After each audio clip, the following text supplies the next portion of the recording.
Di Lebanon, Hizbullah membombardir lokasi-lokasi Israel di sepanjang perbatasan Lebanon-Palestina.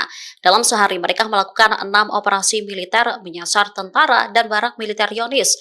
Hizbullah terus beroperasi di garis depan utara, menargetkan perkumpulan prajurit, peralatan, dan lokasi militer pendudukan.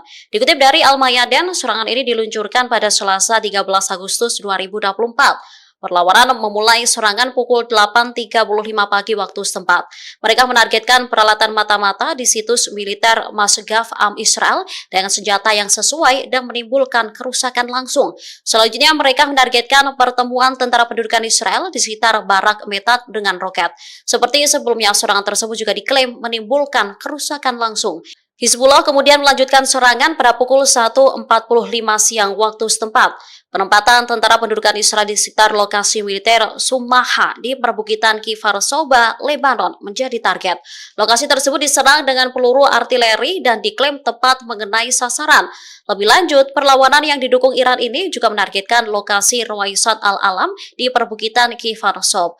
Rudal salvo juga ditembakkan di pos terdepan Jal Al-Deir.